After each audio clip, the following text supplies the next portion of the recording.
Welcome back, Legacy Builders. My name is Takesha, and if this is your first time visiting the channel, welcome. Here we focus on home ownership, multiple streams of income, contracting, and repair.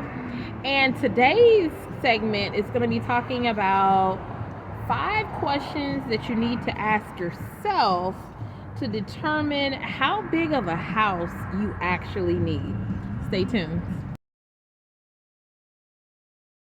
Naming this segment 5 things to consider when purchasing a home regarding the size of the home. So these are things that you may want to consider when you're thinking about how big do I really need my home. This is not really for those who are interested in being landlords at the moment, or those who may be purchasing a Airbnb property for revenue. This is just strictly for somebody that's in the market and wanting to purchase their forever home, or maybe not their forever home, their right now home. So these are things to consider. Okay, so I'm naming this segment 5 questions to ask to figure out how big of a home do you really need. All right, so the first thing that you want to do is you want to determine whether or not this is actually going to be your forever home. How long do you plan to stay in this house?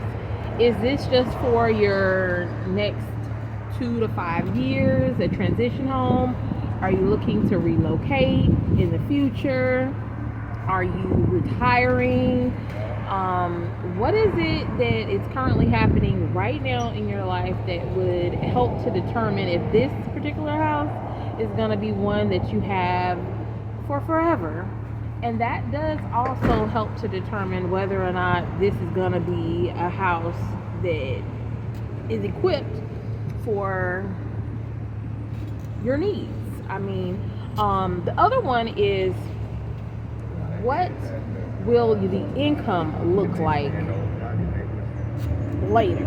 So, in other words, you're purchasing a home. It's a commitment. Generally, it's for the next 30 years or so. It's not a small commitment as far as income is concerned. So you do want to determine whether or not, when you do retire, say 15 to 20 years from now, will your income afford you to still be able to stay in this house, or will this now be a home that is too expensive? So when you're considering the size, you have to consider the cost that comes along with that size. Is this going to be something that you can afford later in life? Does it allow you the opportunity to be able to retire? Next question: will I entertain a lot or have many guests? So this is just not something that you want to take lightly when you're thinking about a forever home or the size of your current home. You do want to gauge whether or not you're going to have guests that you maybe entertain periodically throughout the year for the holidays. Are you going to have enough space to have a guest room or a guest location? Do you have maybe older parents? Do you need an in-law area? These are things that you want to consider when you purchase a house. Are you planning on expanding your family?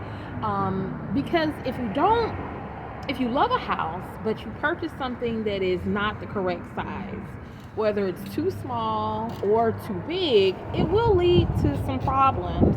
And this is a newly purchased investment. It's not something that you can just, say, I really don't like it today, I need to get rid of it.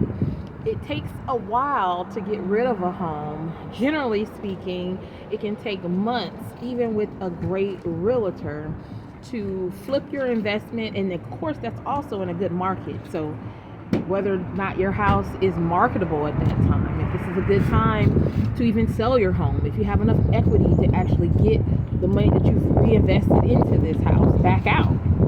All of these are things to consider. Really, when you want to make a purchase concerning a house and this house size, it's better to just lean more towards what you may want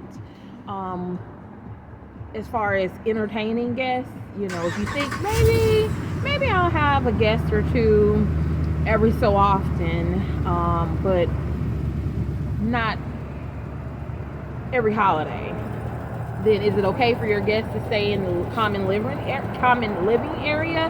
And if not, then yeah, you probably want to go ahead and invest in this extra bedroom, because even if the extra bedroom is only used a few times a year or every other year, you can still use it for your office, you can still use it for a gym location, you can still use it for, people use it for closets, whatever. You know, there's multiple uses you can use that space for. But on the flip side, if you purchase a home too small, you know, they're going to be sleeping on that sofa bed or that futon in the living room. There's no way around it. All right, so let's see, how many reasons was that? Let's see. Okay, so is this your forever home was a reason to determine if it's right for you. What will your income look like later, so you don't purchase something that's out of your income level? Will you entertain a lot of guests? That's 3. And how much space do I want for my family members? That's kind of like 4, you know. So will you entertain guests, and do you want them to be able to have some space, i.e. not have to stay in your living room, but have the proper amount of space? Okay, number 5, does the home feel spacious regardless of the square footage? So what this means is, do you feel comfortable in your home? Do you feel like you have enough space to entertain? Is this a home that you feel proud in? Not that you're a minimalist, but do you feel like you have enough area to be comfortable? It's very important to be comfortable. It's kind of funny. One of my friends one time expressed her excitement in this hotel. We went to a really nice, inclusive hotel in Dominican Republic. It was a girls' trip. Had a great time. But she is a bit of a, I wouldn't say a hoarder, but she clutters a bit. And all of us have been there. We all can be that way. But she was so impressed with the room, just like so many of us are when we go to hotels. We find it really impressive when we walk into a nice hotel and, you know, you have areas that are designated for everything. You know, you got your beautiful white linen that's where the linen is supposed to be. You have your towels where the towels are supposed to be. You have the coffee pot, 1 coffee pot. You have beautiful mugs, 1 mug per guest, you know. And so you feel like, okay, this is a really nice hotel. Why? Well, probably because it's pristine and it's clean. But the other reason is because you have a space that is clear and it feels spacious for just you. You feel renewed, and immediately there's a sense of peace and relaxation, because you don't feel like you're cluttered or that you don't have space to explore, unpack, and purchase additional items while you're there. So this is also important when purchasing a home. Do you feel like it's spacious enough for you? Are you comfortable in your home? All right, so guys, I think I'm going to end there. You understand that there is great importance in considering these things when you're purchasing a home. Not only considering these things, but definitely, you know, pondering with those who you love concerning maybe what their expectations are as well, regarding visiting, regarding how much space they may need, regarding if you're going to be expanding your family. All of these are so vital to consider when making your home purchase.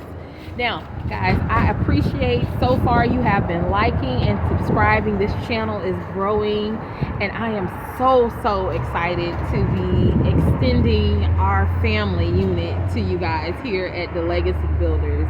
If you haven't already, please like and subscribe.